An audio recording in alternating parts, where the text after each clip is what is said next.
প্রিয় বন্ধুরা, বলুন তো এমন কোনো বাঙালি কি আছেন যিনি উত্তম কুমার এবং সুচিত্রা সেনের নাম শোনেননি বা তাদের ভালোবাসেন না? বাংলা সিনেমা জগতের চিরন্তন রোমান্টিক জুটি হলো উত্তম সুচিত্রা। আজকের ভিডিওতে আলোচনা করছি যে উত্তম কুমার ছাড়া সুচিত্রা সেন কতটা সফল হয়েছিলেন, বা উত্তম কুমার ছাড়া সুচিত্রা সেন যেসব ছবি করেছিলেন, যেসব সিনেমা করেছিলেন, সেগুলি কতটা সফল হয়েছিল। চলুন শুরু করি আজকের ভিডিও। সুচিত্রা সেনের চলচ্চিত্র জীবনে মহানায়িকার মোট অভিনীত 60টি ছবির মধ্যে উত্তম কুমার রয়েছেন 30টি ছবিতে, অর্থাৎ 30টি ছবিতে উত্তম কুমার নায়ক, সুচিত্রা সেন নায়িকা। তিনি বাংলা ছবি করেছেন 53টি, তার মধ্যে 30টি ছবিতে নায়ক হচ্ছেন উত্তম কুমার।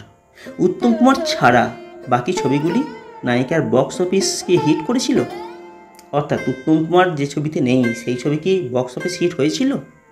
প্রথমেই বলবো হ্যাঁ, হিট হয়েছিল। উত্তম কুমার ছাড়া সুচিত্রা সেন একমাত্র নায়িকা যিনি সর্বাত্মক সাফল্য অর্জন করেছিলেন এককভাবে। তাঁর ছবিগুলির বিজ্ঞাপনে লেখা হতো সুচিত্রা সেন অভিনীত। তিনি ছিলেন, অথচ তিনি না থাকার মতো। সেই ছবিগুলি বাদ দিলে তাঁর গড় সাফল্য প্রায় 95%। যেমন অ্যাটম বোম, কাজরি, এই ছবিতে সুচিত্রা সেন ছিলেন নামমাত্র। সাবিত্রী চট্টোপাধ্যায় নায়িকার অভিনয় করেছিলেন, অথচ এই ছবিগুলির দায় বর্তায় তার উপরেই। শ্রাবণ সন্ধ্যা তাঁর জীবনের প্রথম ছবি, ছবিটি মুক্তি পায়নি। সেই শেষ কোথায় ছবিকে জুড়ে দিয়েই তৈরি হলো শ্রাবণ সন্ধ্যা, তাঁর জীবনের প্রথম এবং শেষ পর্যায়ের ছবি।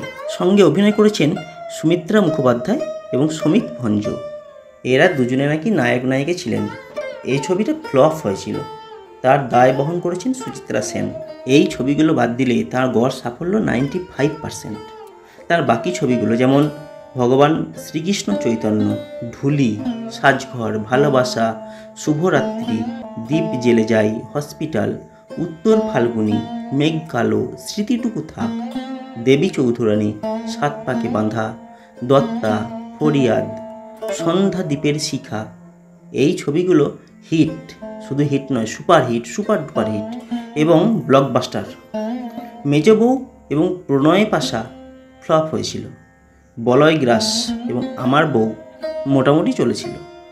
দুঃখের বিষয় হলো সেই কালে সেই সমাজে মহিলারা এতটাই পিছিয়ে ছিল যে পুরুষ শাসিত সমাজ, ফিল্ম ইন্ডাস্ট্রি একরকম জোর করে তাকে পিছিয়ে রাখার চেষ্টা করেছিল। পুরুষরা মানতে চায়নি যে মহিলারাও এগোতে পারেন, তাদের সেই ক্ষমতা আছে। সুচিত্রা সেন একক সাফল্য অর্জন করেছিলেন, তবুও তাকে মানতে চাননি। এখনও কিছু মানুষ আছেন যারা উত্তম কুমারকে আগে দেখতে চান। সার্বিক বিচার তারা করেন না। তিনি সাংবাদিককে পছন্দ করতেন না, তাই সাংবাদিকরাও তার নামে ভুলভাল কথা প্রচার করতেন। এক শ্রেণীর সাংবাদিক উত্তম কুমার পুরুষ ছিলেন বলে তার ফ্লপ ছবিকে হিট বানিয়ে দিয়েছে, আর সুচিত্রার ব্লকবাস্টার ছবিকেও একেবারে ফ্লপ বানিয়ে দিয়েছে। আর এই হলো ভারতীয় সিনেমার জগৎ, বাংলা সিনেমার জগৎ এবং পরিবেশ।